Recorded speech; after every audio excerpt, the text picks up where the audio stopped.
Saúde a igreja com a paz do Senhor. Tome seus assentos, queridos, em nome de Jesus. Glória a Deus. Somos gratos a Deus pelo privilégio que Ele nos concede de estarmos na sua bendita presença. Glória a Deus. Amados, como nós estamos nesta série denominada Quinzena da Doutrina, e aprove a Deus nos conceder essa oportunidade, e nós estaremos falando hoje sobre o homem, o pecado e a salvação. Amém? E para tanto eu quero te convidar para você abrir sua Bíblia, por gentileza. Os irmãos vão nos ajudar, vai projetar. Abra sua Bíblia, por gentileza. Livro das Origens. Começo. Amém. Também é chamado Bereshit, é isso? Cadê meus consultores? Bereshit, né? Glória a Deus. Popularmente chamado do Gênesis, ou Começo. E nós vamos ler, amados, no capítulo 1. Nós vamos ler versículos 26, 27 e 28. Amém? Os olhos, quando estão em condições normais, já não é muito bom. Depois que chora, fica pior. Mas eu vou olhar naquele negócio ali. Nós vamos ler os 3 primeiros versículos. Amém? Glória a Deus. Diz assim, versículo 26. Eu gosto de ler na Bíblia, mas eu não estou enxergando nada. Então, deixa ela aí. Os irmãos nos ajudam, tá bom? A respeito do homem. E disse Deus: façamos o homem à nossa imagem, conforme a nossa semelhança. E domine sobre os peixes do mar, e sobre as aves do céu, e sobre o gado, e sobre toda a terra, e sobre todo réptil que se move sobre a terra. E criou Deus o homem à sua imagem. A imagem de Deus o criou, macho e fêmea os criou. E Deus os abençoou. E Deus lhe disse: frutificai e multiplicai-vos, e enchei a terra, sujeitai-a e dominai sobre os peixes do mar, sobre as aves do céu e sobre todo animal que se move sobre a terra. Amém? Graças a Deus. Meus queridos irmãos, então nós vamos ver a criação do homem. Gênesis capítulo 1, versículo 1, a Bíblia vai nos mostrar e vai nos dizer que no princípio criou Deus os céus e a terra era sem forma e vazia, o Espírito do Senhor pairava sobre a face das águas. E nós vamos observar que o Senhor Deus, ele começa a criar pelo poder da sua palavra. E a Bíblia vai dizer que o Senhor Deus, ele cria várias coisas. Ele cria a luz, ele cria os luminares, e ele vai criando. Mas, para eu ser mais sucinto, e quando o Senhor Deus, ele havia criado ainda não todas as coisas, e é um propósito de Deus criar o homem. Eu não quero te chocar, mas quando Deus criou o homem, Deus não precisava do homem. Quando eu digo que Deus não precisava, eu quero dizer que Deus não era carente de um relacionamento com o homem.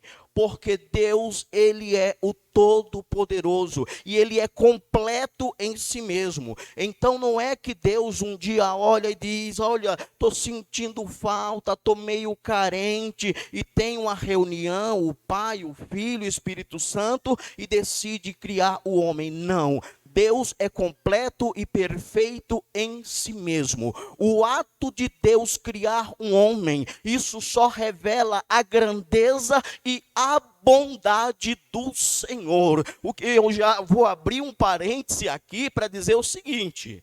Eu sei, é culto de ensino, eu vou tentar, tá? Prometo que eu vou tentar. Mas me permita abrir um parênteses aqui e dizer que Deus, ele não depende de mim para nada, porque ele é Senhor e absoluto. Deus não depende da minha adoração, Deus não depende da minha contribuição, porque ele é Senhor, ele é dono de tudo. E quando eu acho que, sabe, às vezes nós agimos como se Deus fosse dependente da minha adoração, que eu vou lhe dizer uma coisa: quando eu não quiser adorar, a Bíblia me diz que os anjos do céu estão dizendo: Santo, Santo, Santo. Quando eu não quero adorar, a Bíblia me revela que tem 24 anciões prostrados diante do trono e dizendo a ele a honra, a ele a glória. Quando eu não quero adorar, as aves batem palma e aplaude o nome do rei. Quando eu não quero adorar, há um canto no céu dizendo: tudo que tem fôlego, as criaturas que estão no mar, embaixo do mar, tudo louve o nome do Senhor. Ele é soberano, ele não precisa de mim. Então é ato e bondade de Deus. Mas Deus decide criar o homem. E assim ele faz.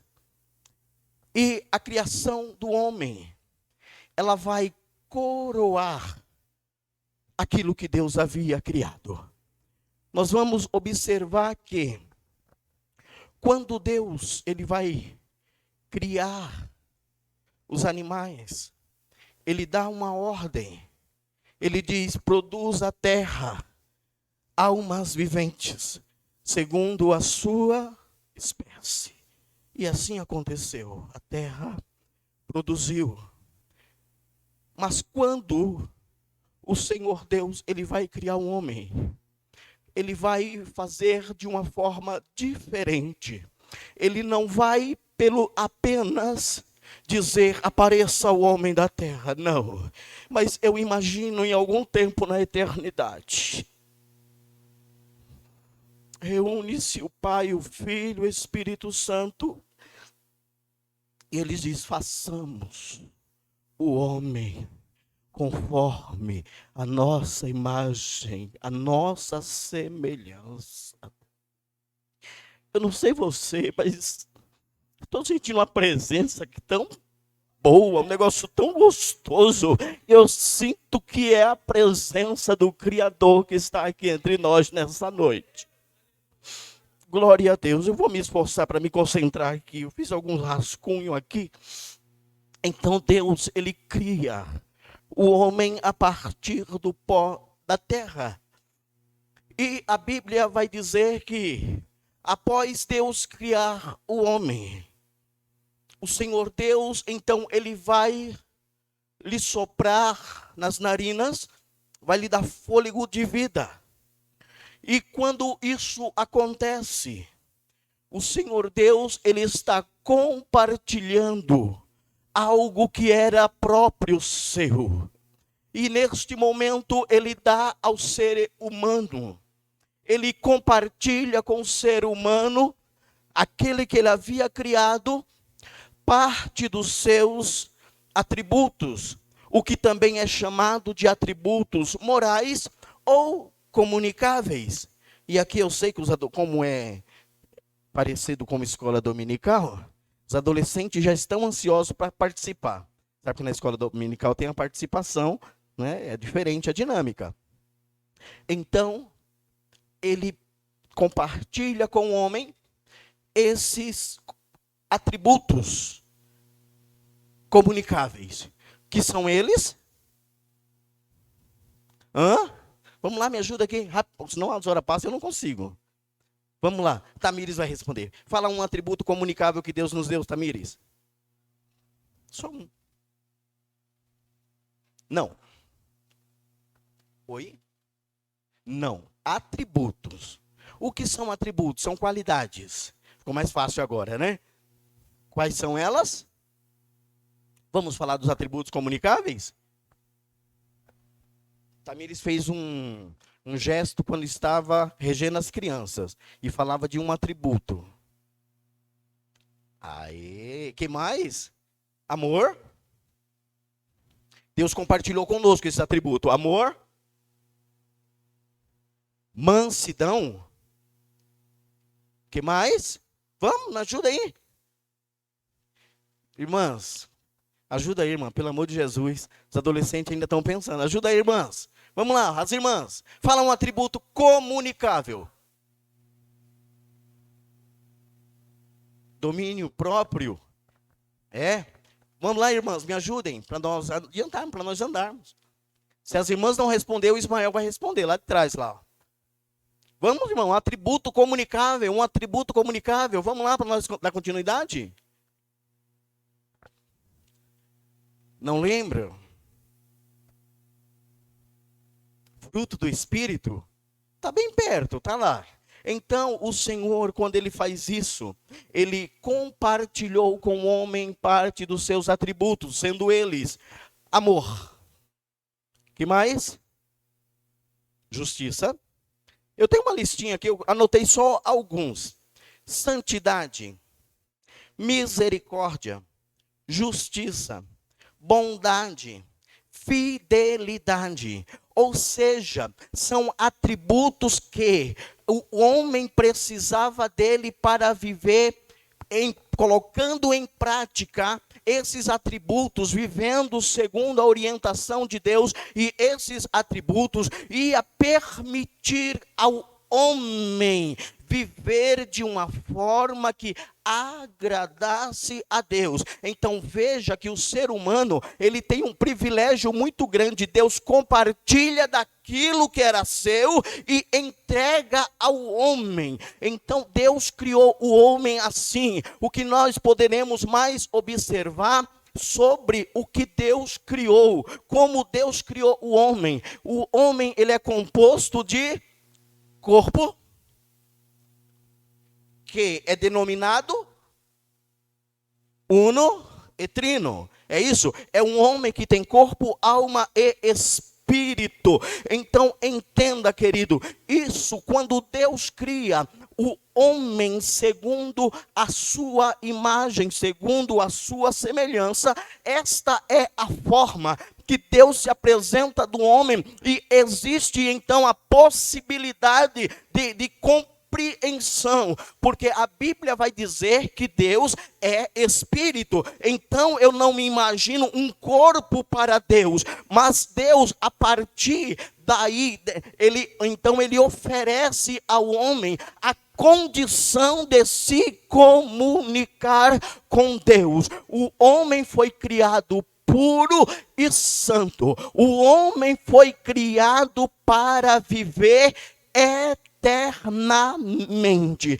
Então o homem, ele tem, queridos, o privilégio, nesta condição de pureza e santidade, o homem, ele tem a condição de se relacionar com o seu Criador. E a Bíblia vai mostrar este privilégio. A minha mente finita não consegue descrever o que é relacionamento pessoal com Deus. Eu não consigo imaginar, assimilar a grandeza do que é conviver com Deus. Porque quando nós lemos a Bíblia, Moisés disse ao Senhor: Senhor, mostra-me a tua glória. E Deus diz para Moisés: se você vê, você não suporta, você morre. Haja vista a grandeza da presença do Senhor. A Bíblia diz que Deus é tão poderoso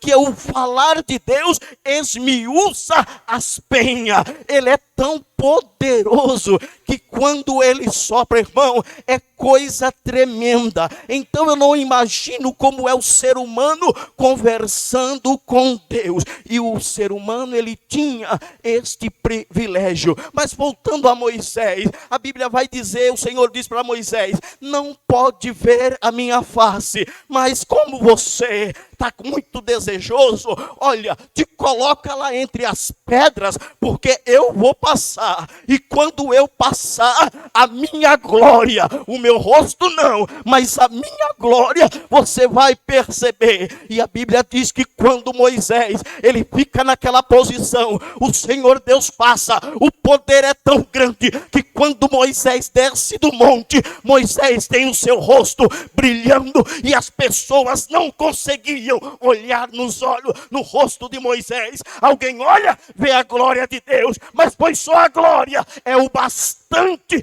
para irradiar a vida de Moisés. E alguém vai dizer para ele: Moisés, está forte demais esse negócio, coloca um pano aí. Você viu Deus, Moisés? Não, não vi não, eu só senti a sua presença, eu só vi o clarão. E Moisés saiu de lá radiante. Estou falando do que é a grandeza de Deus. Outro exemplo, não é nem Deus, é um enviado de Deus. E quando, Ezequiel capítulo 1, Ezequiel vê uma visão e algo extraordinário. Quando ele vê aquela visão, ele não suporta, não era Deus, era alguém que era relacionado às coisas de Deus. E quando Ezequiel vê, a Bíblia vai dizer que Ezequiel caiu como morto. Ele não suportou a glória e a presença. Então imagina o que é conversar com o Senhor Deus. Imagina o que é estar na presença desse Deus. Deus está longe, nós cremos pela fé, e quando nós sentimos a presença dele aqui, nós choramos, nós glorificamos, o nosso ser reage, irmão. E o homem tinha o privilégio de conversar com Deus face a face. Visão. Quando João ele tem a visão no livro do Apocalipse, ele diz: aí eu comecei a contemplar. Eu vi como ele é belo. Quando eu comecei a olhar para ele, os seus olhos como chama de fogo, os seus pés como latão refinado numa fornalha. E aí, irmão João, o que aconteceu? Você viu Deus? Não, eu não vi. Mas sabe de uma coisa? A presença dele é tão grande que eu caí por terra, até que ele foi e colocou a sua mão direita sobre mim, e aí eu me levantei, todo tremendo. E olha que eu nem vi ele revelado na sua totalidade. Então, irmãos, faz ideia do que era esse privilégio? Faz ideia o que Adão desfrutava? O Senhor Deus comunicando-se com a sua criatura.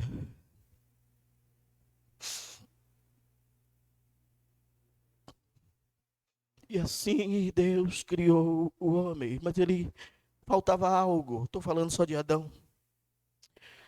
E o Senhor Deus diz: olha os privilégios que o ser humano teve. Olha o privilégio que Adão teve. O Senhor Deus cria os animais e diz: Adão, dá nome. E trouxe Adão. E a Bíblia vai dizer: e tudo quanto Adão chamou, assim foi. Adão olhou, mas imagina, irmão, o que é isso?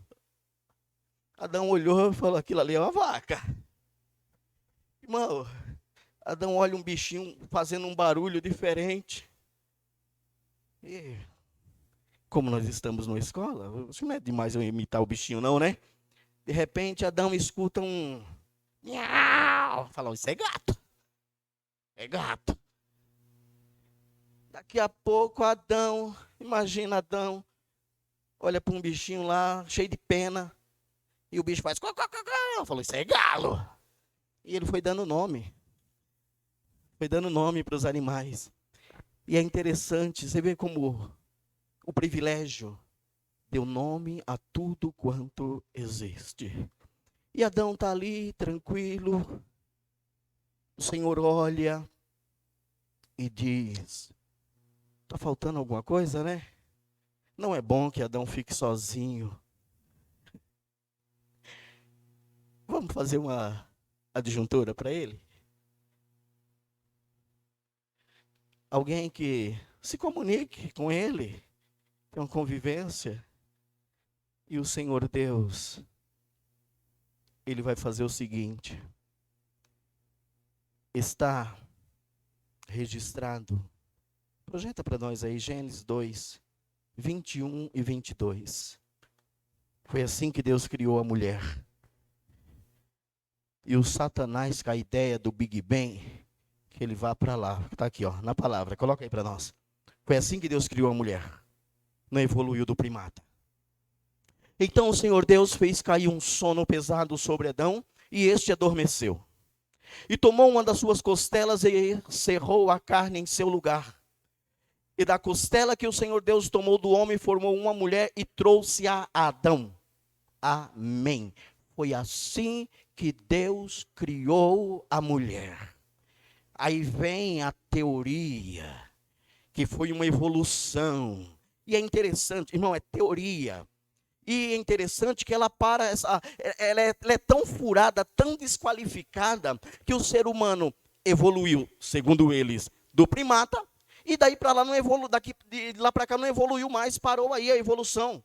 Então, irmãos, nós cremos no que a palavra do Senhor diz. Foi assim que Deus criou a mulher, a partir da costela de Adão. E eu não vou doutrinar, não é nada disso, é para dizer o que está escrito na Bíblia. Então, tudo que passar disso é conversa fiada. E para nós não parar por aqui, e a Bíblia vai dizer que macho e fêmea os criou. Ponto. O que passa disso é invenção, é coisa que estão arrumando. E nós ficamos com a palavra. Então veja, irmão, então Deus dá este privilégio para o homem, ele cria o homem, ele se relaciona com o homem vive na presença do Senhor. E fiquei eu a me perguntar, então, se Deus não precisa de mim, para que Deus então me criou? Qual é o propósito? Segundo ponto aqui, né? Vamos anotar aqui, quem quiser anotar, é o seguinte: por quê? Qual o objetivo? Qual? Então, para que eu sirvo? Para que eu vim? Qual é o propósito, então, de Deus criar o homem? Projete para nós a resposta, por favor. Isaías 43. Esse eu anotei. Se eu não anotei, os irmãos vão me ajudar. Qual é o objetivo? Isaías 43, 7, por favor.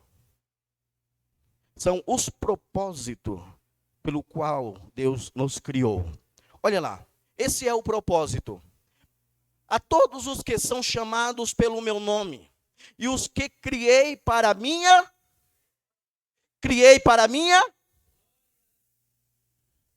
esse é o nosso objetivo, aí está a razão. Aqui é o Senhor, por intermédio do profeta Isaías, dizendo: o propósito de Deus está revelado aí. Deus nos criou para a sua glória. Sabe, irmãos, então agora cabe-nos a pergunta: estou vivendo eu da forma que enaltece ao Senhor? O meu viver tem cumprido com o seu objetivo. Então, amados, precisamos entender que o Senhor, ele teve um propósito, é que para através da vida do homem, a glória do Senhor se manifestasse. Deus cria este homem, não só, e além das para sua glória, ele vai, tem alguém que diz assim: eu queria saber, isso é no mundão, na igreja não. Eu queria saber quem foi que inventou o serviço que eu ia mandar matar. Geralmente é os preguiçosos que falam isso. Queria matar. Pois eu vou dar a resposta. Se o infame conseguir subir até a presença de Deus, então resolva a sua questão com ele, porque quem inventou o serviço foi o Senhor, e a Bíblia vai dizer: e plantou Deus um jardim e disse ao homem: toma conta, domina, cultiva, planta, vive. Então, para responder essa pergunta, quem criou o trabalho foi o Senhor. E para quem não gosta de trabalhar, tem resposta na Bíblia também, dizendo: vai ter com a formiga preguiçoso. E aí ele começa a dizer, e continua dizendo: por quê? Porque a vida do preguiçoso é uma lástima. O que o preguiçoso faz? Ele começa a arrumar desculpa e a dizer o seguinte: irmão, o que tem isso com a Bíblia? Cai aqui. Então, o que tem isso a ver com a criação do homem? Tudo, porque Deus criou o homem para a sua glória e para o trabalho. Mas o preguiçoso, ele arruma desculpa e diz: hoje não vou não, porque está frio. Na linguagem de Salomão é o seguinte: ele fica atrás da porta dizendo: não vou sair lá não, porque lá fora tem um leão. Hoje eu não vou não, e fica esperando. E a Bíblia vai dizer que aqueles que se dão a esta prática, eles empobrecerão. Mas a recomendação do Senhor é a seguinte: vai trabalhar, Adão.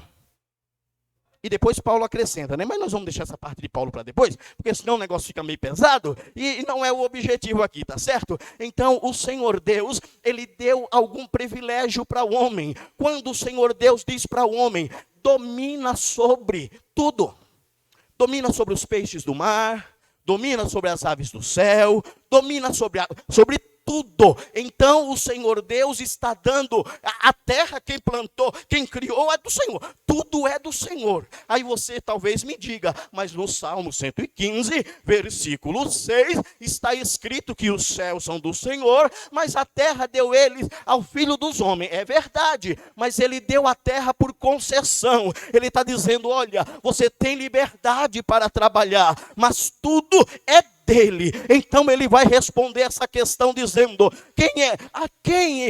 quem me emprestou para que eu tenha que devolver? Ele diz isso no livro de Jó: haja vista que tudo é meu. Mas ele permite o homem administrar.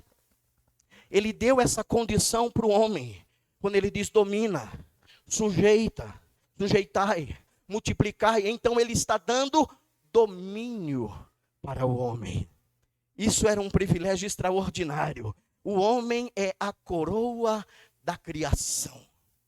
O homem, ele desfruta da presença do Senhor. O homem criado com o propósito de adorar e servir ao Senhor no seu dia a dia. Então, este é o ser humano, um ser humano criado segundo a imagem de Deus.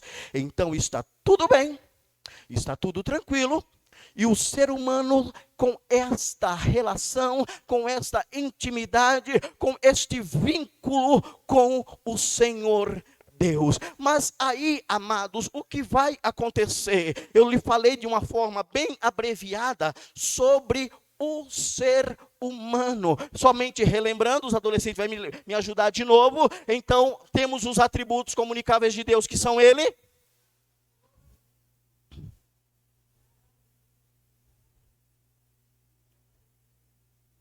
Por quê? Como eu falei dos atributos comunicáveis, então eu também preciso dizer que existem outros atributos incomunicáveis.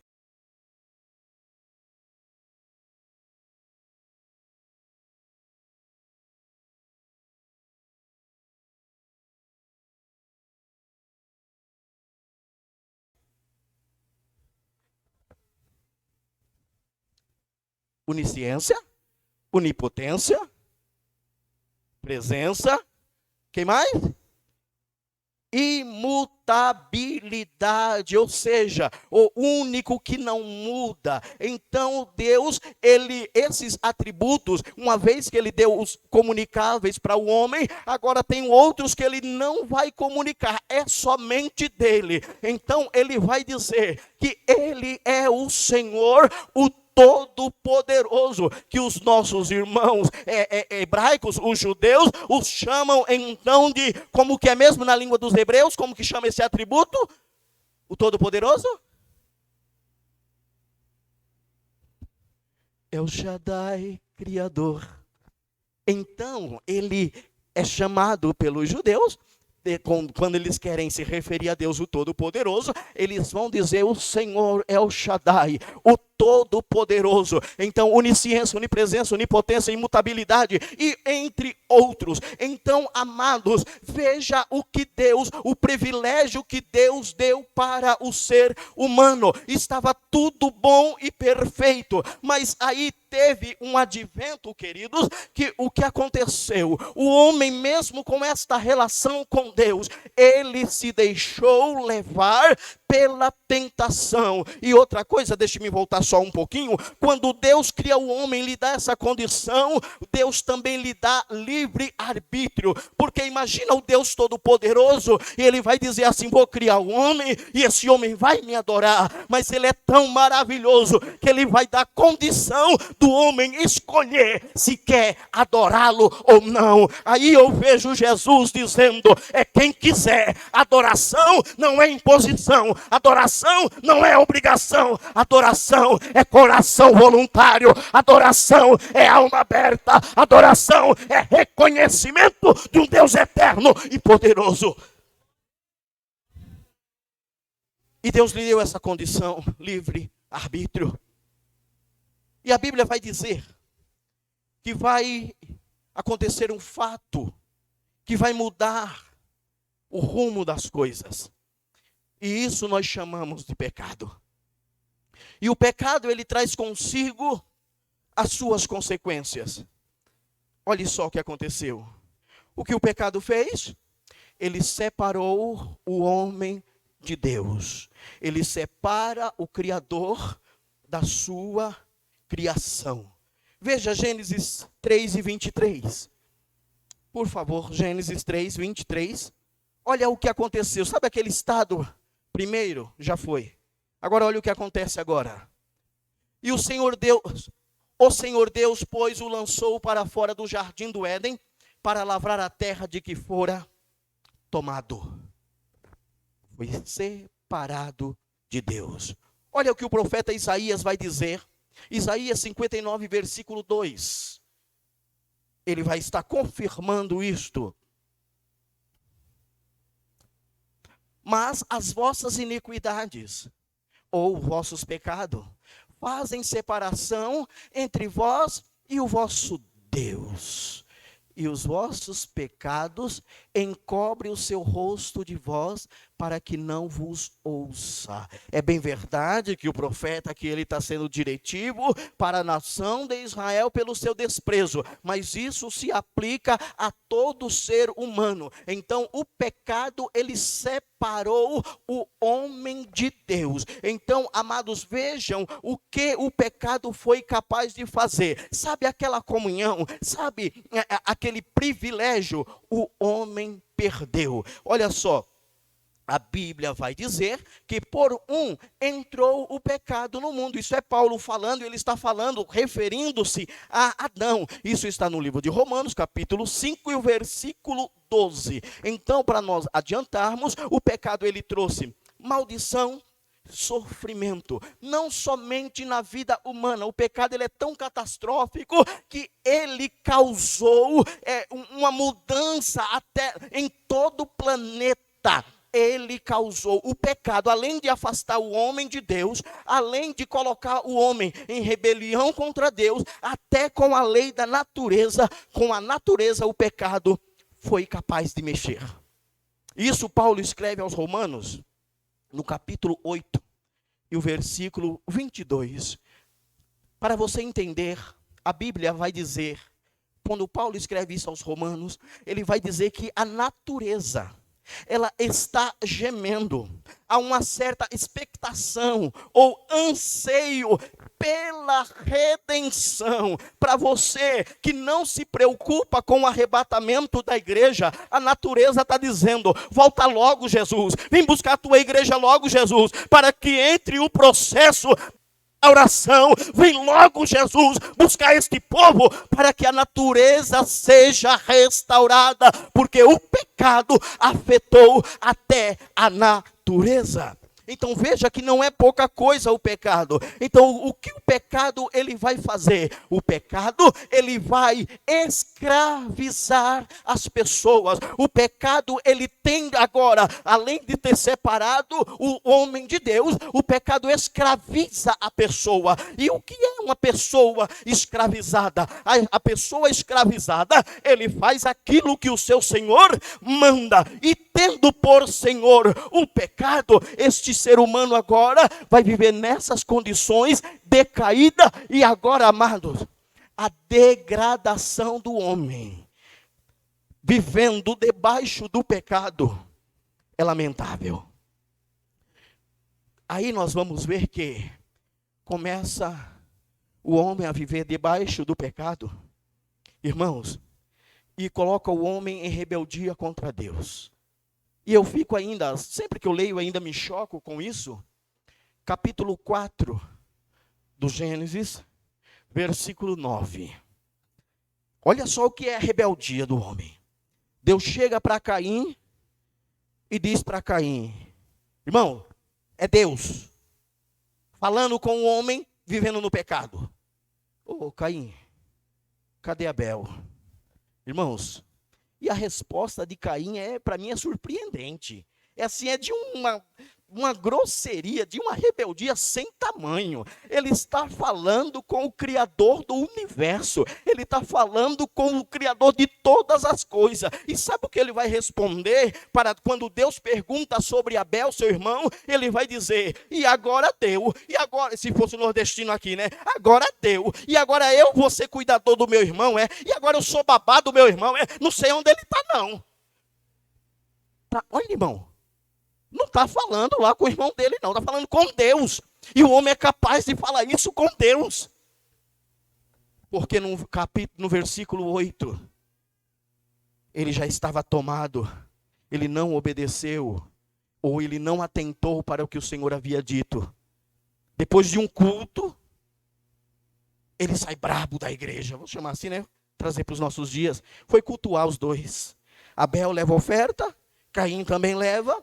Deus aceita a de Abel e a de Caim não. Oxi. E agora deu. E agora Deus tem preferência, é? Ele ficou brabo, ficou irado. E Deus alerta ele e vai dizer: se você fizer bem, por acaso não teria aceitação para você? Com certeza. Mas o teu coração não está naquilo que você está fazendo. Eita, meu Deus, tem um monte de deixa aqui, né? Mas vamos continuar. Mas é por isso que Deus não aceitou.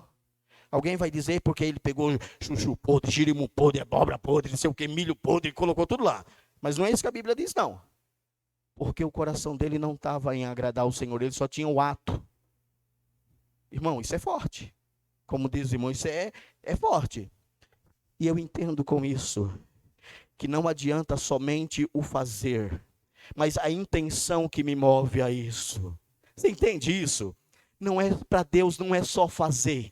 Eu estou fazendo, mas Deus não está olhando no que está fazendo. Deus não está olhando, não, Ele está olhando a sinceridade do coração de cada um. Então ele fica brabo e no versículo 8 ele mata o seu irmão. Então veja o que o pecado faz. Ele entra, então o homem começa a viver motivado pelo pecado e um irmão tira a vida do outro. E quando nós chegamos no livro do Gênesis capítulo 6, versículo 5, se você quiser projetar, a Bíblia vai dizer assim que a intenção do coração do homem era somente mal continuadamente. E viu o Senhor a maldade do homem se multiplicara sobre e que toda... Eu não entendi foi nada agora.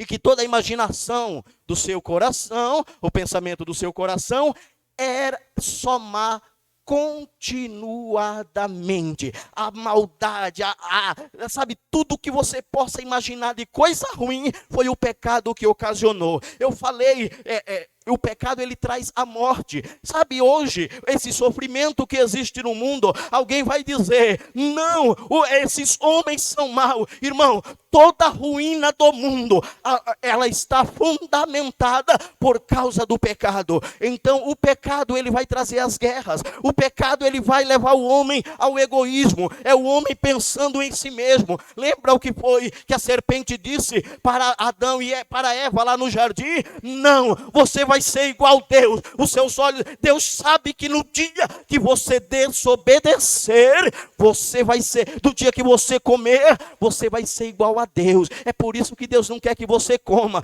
Então agora, querido, depois do pecado, o homem vai querer algo para satisfazer o seu eu, porque o homem fora da presença de Deus, o seu ser, ele não é saciado em coisa alguma. Então agora esse homem ele vai precisar de inventar coisas para alimentar o seu ser, o seu eu. E o que ele vai fazer? Ele diz, agora eu preciso para a guerra. Então eles vão fazer um Deus e vai dizer, esse aqui é o Deus que vai na guerra.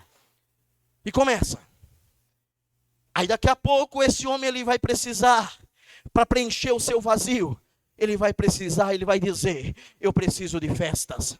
Eu preciso de algo mais. E o que esse homem vai fazer? Eles vão intitular um Deus que diz que ele toma conta dessa área, que nós conhecemos como orgia. E ele vai dizer, e para o negócio ficar melhor, nós ainda vamos colocar o tal do Baco. Quem é ele? Ele é o Deus da promiscuidade, e ele gosta de tomar umas biritas e da boa. Então vamos fazer Baco. E eles seguem adorando a Baco. Daqui a pouco aparece a Diana dos Efésios, e o ser humano procurando alimentar o seu ser, cada dia mais se distanciando de Deus e fazendo coisas horríveis e desagradáveis aos olhos do Senhor. Então esse ser humano ele não se contenta com nada fora da presença de Deus, porque o pecado leva a isso, as mortes, as desavenças, tudo quanto existem de mal. Tudo começou por causa do pecado. Quer ficar brabo com alguém? Fica contra o pecado. Porque sabe essa dor que você sente nas costas? Tem dia que levanta assim? Por causa do pecado. E ainda tem gente que gosta desse danado. Nós gostamos dele, essa é a verdade. Sabe? Estou lendo aqui, estou me esforçando para ler a Bíblia aqui. Tem que colocar óculos. Por que acontece isso? Por causa do pecado. Por que as dores? Por causa do pecado. Por que o sofrimento? Por causa do pecado. Alguém vai sofrer horrivelmente com um câncer terminal. Se Jesus não curar, já foi, já era. Por que é isso? Hoje eu vou deixar você com raiva do pecado. Sabe aquela situação que você não consegue dar jeito? Você já se descabelou, aquela palpitação mal no teu coração? Por causa do pecado. Sabe aquele remédio de pressão que você tem que tomar todo dia, se não tomar o negócio fica ruim? Por causa do pecado. É por causa do pecado. Ele é o causador de todo o mal, é o pecado. Aí você olha e diz, hoje nos nossos dias atuais, você vê uma nação gigantesca, um poderio militar absurdo, invadindo uma nação bem pequenininha, e você diz, esses russos, filho do cão, não poderia fazer isso. Por que aconteceu? Por causa do pecado. Por causa do pecado. Então o pecado é devastador. O pecado ele também, e aí eu preciso encerrar aqui esse tópico, e dizendo que o pecado ele trouxe a morte física. Começando lá do início, o pecado quando Deus disse para o homem não coma, porque no dia que certamente comer, certamente você vai morrer, falando para Adão. Na linguagem original, na versão hebraica, ele vai dizer assim, no dia que você comer, morrendo, morrerás. Ou seja, não é morte física imediatamente. Primeira morte é a separação de Deus, é a perda da comunhão, que é chamada de morte espiritual. E depois vai trazer uma consequência também, que os homens, agora eles vão morrer fisicamente, mas Deus não criou o homem para morrer. Deus criou o homem para viver eternamente. Mas o pecado, ele traz morte espiritual, o pecado, ele traz morte física, e por conseguinte, ele também trará a morte eterna, que é separação eterna de Deus. Nunca mais haverá possibilidade de reatar a comunhão com Deus, porque a Bíblia vai dizer, no livro de Hebreus, no capítulo 9, versículo 27, se eu não estiver enganado, que aos homens foi dado o direito de morrer uma só vez, vindo após isso o juízo. Então o homem pecou, se distanciou de Deus, trouxe todas essas mazelas que hoje nós acompanhamos, e tudo isso por quê? Por causa do pecado, é culpa dele. Pode atribuir a culpa toda a ele. E o homem estava numa situação complicada. Tem um texto longo em Romanos, só para você ter ideia do que o pecado foi capaz de fazer com os homens. Eu vou tentar ler, acho que agora eu já estou melhor. Romanos capítulo 1, versículos 18 a seguir. O texto é longo, mas eu gostaria que você lesse com bastante calma, bastante atenção. Romanos capítulo 1. Olha que benção, ganhei uma Bíblia nova e as páginas ainda estão bem coladas. Mas daqui uns dias a gente já dá um jeito nisso, né? Romanos capítulo 1, versículo 18. Vai nos dizer assim, olha só. Esta é a condição do homem por causa do pecado. Olha, os meninos estão projetando, diz assim: porque do céu se manifesta a ira de Deus sobre toda a impiedade e injustiça dos homens, que detêm a verdade em mentira. Porquanto o que de Deus se pode conhecer, nele se manifesta, porque Deus o manifestou. Porque as suas coisas invisíveis desde a criação do mundo, tanto o seu eterno poder como a sua divindade, se entende e claramente se vê pelas coisas que estão escritas, para que eles fiquem inexcusáveis. Porquanto, tendo conhecido a Deus, não o glorificaram como Deus, nem lhe deram graças. Antes, em seus discursos, se desvaneceram, e o seu coração insensato se obscureceu. Dizendo-se sábios, tornaram-se loucos, e mudaram a glória do Deus incorruptível em semelhança de imagem de homem corruptível, e de aves, e de quadrúpedes, e de répteis. Pelo que também Deus os entregou às concupiscências do seu coração, a imundícia, para desonrarem o seu corpo entre si. Pois mudaram a verdade de Deus em mentira, e honraram e serviram mais a criatura do que o Criador, que é bendito eternamente. Amém. Pelo que Deus os abandonou às paixões infames, porque até as suas mulheres mudaram o uso natural, no contrário à natureza. E semelhantemente também os varões, deixando o uso natural da mulher, se inflamaram em suas sensualidades uns para com os outros. Meu Deus. Varão com varão, cometendo torpeza e recebendo em si mesmo a recompensa que convinha ao seu erro. E como eles se não importaram de ter conhecimento de Deus, assim Deus os entregou a um sentimento perverso para fazerem coisas que não convêm, estando cheios de toda iniquidade, prostituição, malícia, avareza, maldade, cheios de invejas, homicídios, contenda, engano, malignidade, sendo murmuradores, detratores, aborrecedores de Deus, injuriadores, soberbos, presunçosos, inventores de males, desobedientes a pai e mãe, nécios, infiéis nos contratos, sem afeição natural, irreconciliáveis, sem misericórdia. Os quais, conhecendo a justiça de Deus, que são dignos de morte os que tais coisas praticam, não somente as fazem, mas também consentem com os que fazem. O pecado levou o homem a essa condição. E a Bíblia vai dizer Apóstolo Paulo, ele vai escrevendo aos Romanos, e ele vai dizer que todos pecaram, sem exceção, todos pecaram. Romanos 3:23. Mas o salário do pecado, mas você acha que é só assim, só pecou? Não. Se você trabalhou para o pecado, é razoável que você receba o seu pagamento. E o que ele tem de pagamento para todos os que vivem segundo o pecado? Ele tem a morte. E a morte física e a morte eterna.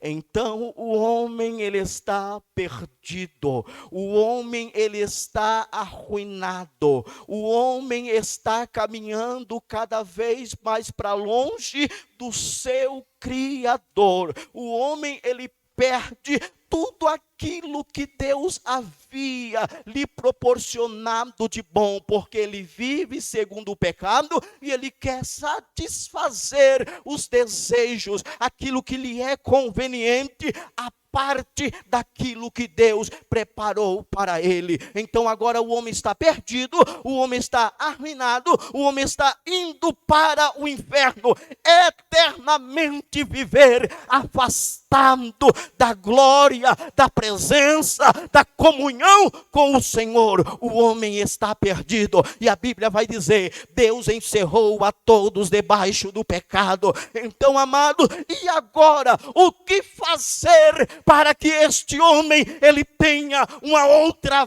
vida, uma oportunidade? Mas sabe, nós lemos o livro do Gênesis, e quando o homem cai, quando Deus tem aquela conversa com o causador do pecado e os seres caídos, o Senhor vai dizer assim: é verdade que o homem caiu, é verdade que o homem falhou, mas quer saber de uma coisa? Mas eu não vou deixar assim, porque eu vou levantar, eu vou suscitar da mulher uma semente. E eu imagino Deus olhando para a serpente e dizendo: e colocarei inimizade entre você e a sua semente, esta tu lhe ferirá o calcanhar, mas ele esmagará a tua cabeça.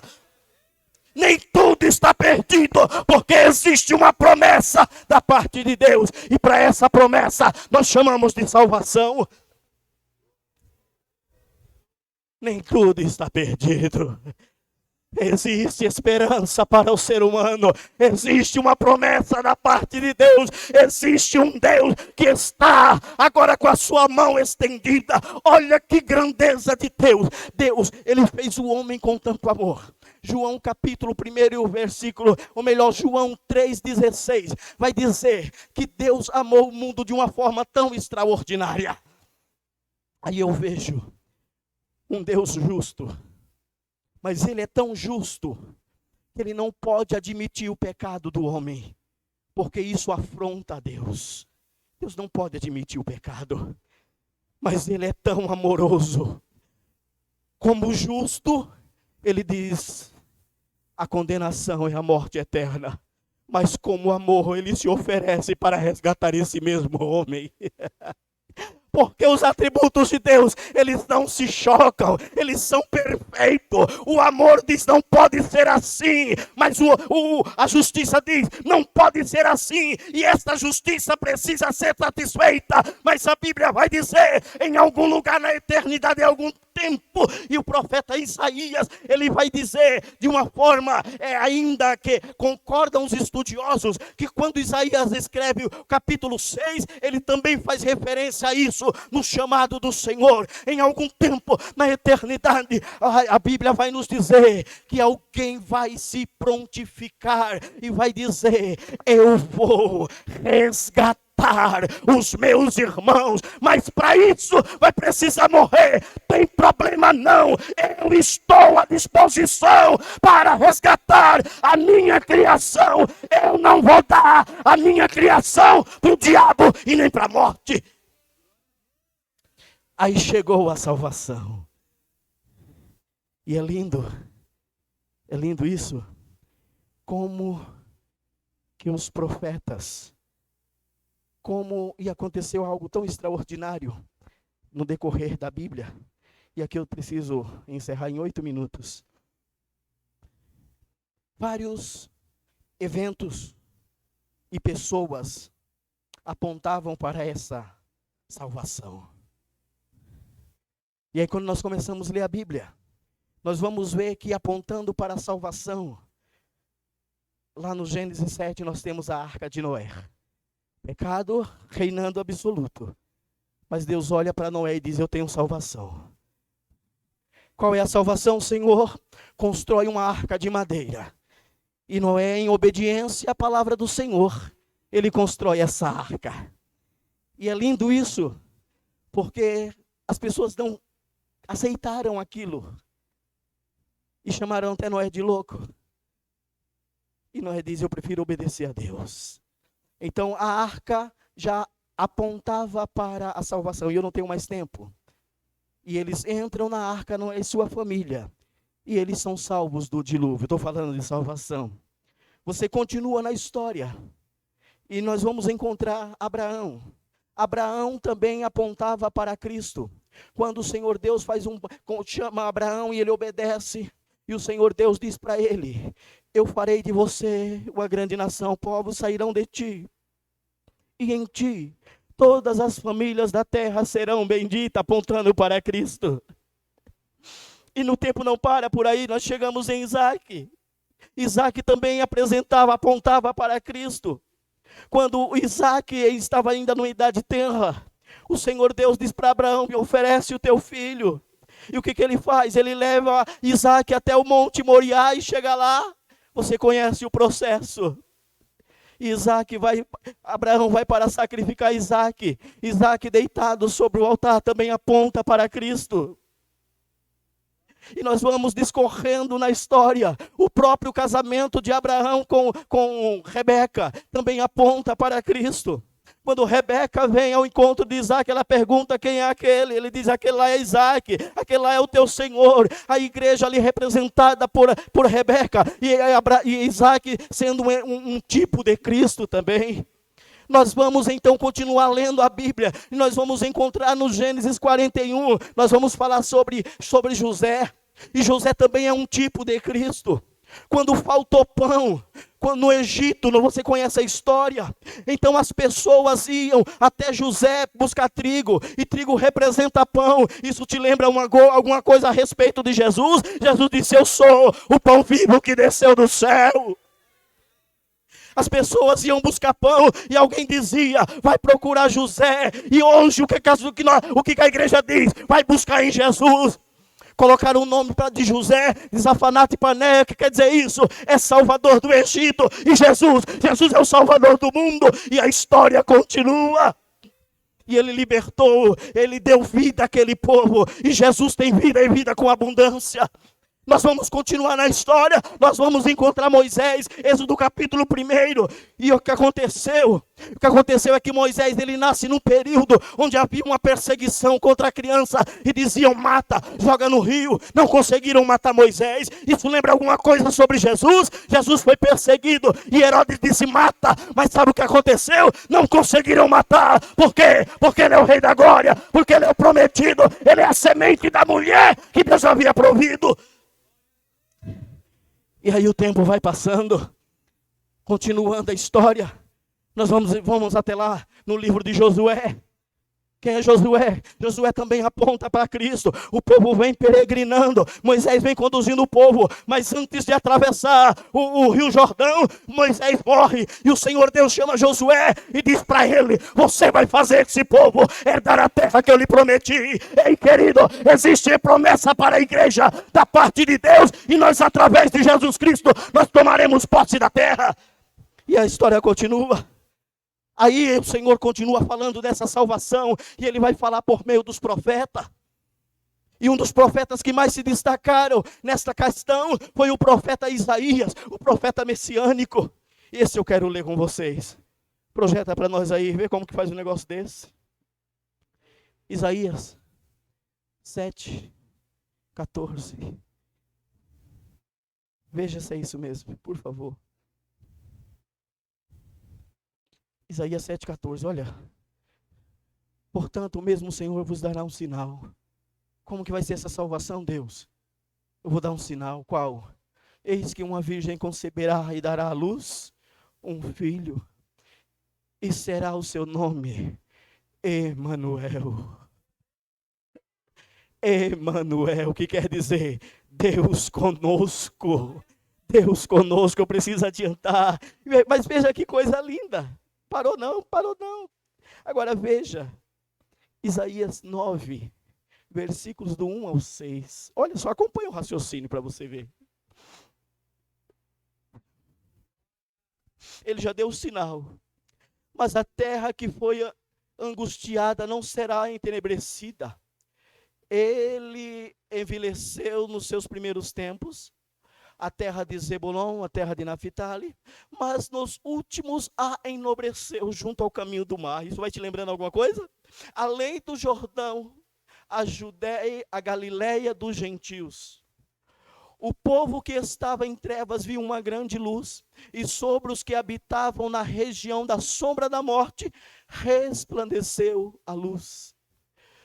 Tu multiplicaste este povo, e alegria lhe aumentaste, todos se alegrarão perante ti, como se alegram na ceifa, como exultam quando repartem os despojos, porque tu quebraste o jugo que pesava sobre ele, a vara que feria os seus ombros, e o cetro do seu opressor era o cão, como no dia dos midianitas, porque toda a armadura daqueles que pelejavam porque toda a armadura daqueles que pelejavam com ruído e as vestes que rolavam no sangue serão queimadas, servirão de pasto ao fogo. Porque você tem que ler isso comigo. Em alto e bom som, no 3. 1, 2, 3. Porque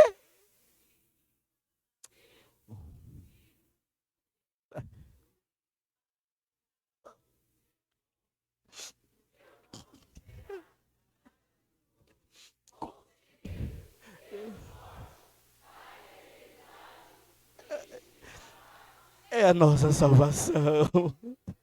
Ele deu o sinal e o profeta já está vendo. Quem estava subjugado pelo pecado, agora nasceu, agora a promessa chegou. O profeta está vendo isso. Aí chegou, aí nós temos que correr agora rapidinho. Isso aqui é o profeta falando. 750 anos antes do menino nascer, ele já nasceu. Aí o evangelista, ele vai escrever.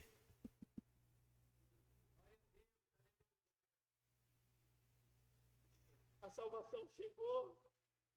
Olha aí, Mateus, capítulo 1, versículo 18 ao 21.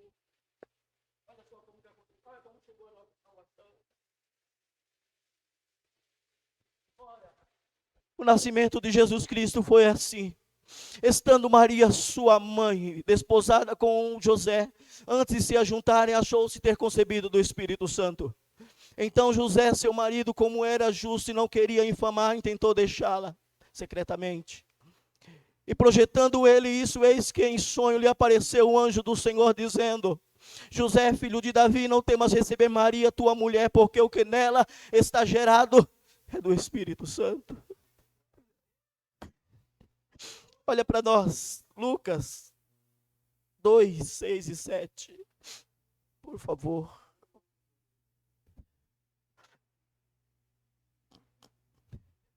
E aconteceu que, estando eles ali, se cumprirão os dias em que havia de dar à luz. E deu à luz o seu filho primogênito, envolveu em panos e deitou numa manjedoura, porque não havia lugar para eles na estalagem. É isso? Ora, havia naquela... não, é só até o 7, obrigado, tá? Ele vai falar do restante, né? Obrigado. Foi assim, aí Lucas diz, foi assim que aconteceu. E eu quero voltar aqui com você. Em Mateus ele vai descrever e vai dizer quando o anjo fala com José em sonho, e ele vai dizer assim, olha, e coloca o nome dele de Jesus. Por quê? Porque ele vai salvar do pecado, ele é a salvação, ele é o que Deus, é o que foi prometido lá no Éden. Coloca o nome dele de Jesus. Atos dos Apóstolos, capítulo 4, versículo 12, vai dizer assim, porque em outro lugar, ou em outra pessoa, não há salvação, debaixo do céu, não há salvação, a não ser no nome poderoso de Jesus Cristo. Ele chega a salvação, ele chega então a se desenvolver. O menino nasce, tem a perseguição, ele desce para o Egito, depois retornam. Quando eles voltam, Jesus está com 12 anos, e ele vai dizer, ele vai para a festa em Jerusalém. Olha só que coisa linda. Seus pais voltam para casa, e Jesus fica em Jerusalém. Quem é Jesus? É o prometido de Deus. Quem é Jesus? É o Filho unigênito do Pai. E ele fica ali entre os doutores. E ele é interrogado, ele fala, os doutores ficam boquiabertos com a sua sabedoria. José e Maria, 3 dias depois, ficam angustiados e diz, vamos buscar o menino, ele deve ter se perdido. Quando volta, encontra Jesus, lá no meio dos doutores, sendo interrogado, conversando, falando, todo mundo pasmo com aquela sabedoria. E então eu imagino José chegando, pegando Jesus assim, e de leve, porque José era crente. Pense num cabra crente, era José. Mas rapaz, eu e tua mãe estamos te procurando, estamos descabelados, e tu está aqui. Aí Jesus olha e diz, vocês não sabem que eu tenho que cuidar das coisas do meu Pai. Eu estou aqui falando das coisas do meu Pai. Eu vim aqui para fazer isso. E a Bíblia vai dizer, e Maria guardava todas essas coisas no seu coração. Então chegou a salvação, chegou, a luz raiou. E quando a luz raia é diferente. Eu falei de José, e José é um tipo de Cristo. Deixe-me dizer mais uma coisa. Quando José, ele começou a estar na presença de Faraó, quantos anos José tinha? Quantos anos tinha José? Escola dominical. Maravilha. Cadê o Roberto? Roberto não está aqui não. 30 anos tinha José. Com quantos anos Jesus começou o ministério dele? Lembra alguma coisa? Dá para ligar um fato no outro? E Jesus começa o seu ministério. E o que Jesus veio fazer? Buscar e salvar o que se havia perdido. Um dia Jesus entra na casa de um homem, bem pequenininho, eu imagino assim, do meu tamanho um pouquinho maior, coisa pouca, uns 2 centímetros só maior. E Jesus entra na casa do pequenino Zaqueu, e as pessoas estão olhando para Zaqueu e dizendo, olha, esse aí é ladrão, esse aí não merece, esse aí não pode. E Jesus vai dizer, eu vim buscar e salvar o que se havia perdido. Eu vim buscar o que o pecado afastou de mim. E Jesus começa a pronunciar o evangelho e a libertar a vida. A salvação chegou e a salvação é Jesus. Mas você pensa que foi só assim? Chegou a salvação, glória a Deus, aleluia, está tudo certo? Não. O profeta Isaías, ele vai falar como foi que aconteceu. Isaías 53. E ele vai descrever o preço dessa salvação e como ela aconteceu. E ele vai dizer que foi terrível. Mas antes dele, o salmista também tinha visto. Projeta para nós, esse eu faço questão de ler com vocês e nós já vamos partir para o encerramento. Salmo de número 22. Salmo de número 22. Versículo, bastante versículo. E você vai ver se você relembra de alguma coisa. Esse é o salmista dizendo. Deus meu, por que me desamparaste? Por que te alonga das palavras do meu bramido e não me auxilias? Deus meu, eu clamo de dia e tu não ouves, de noite e não tenho sossego.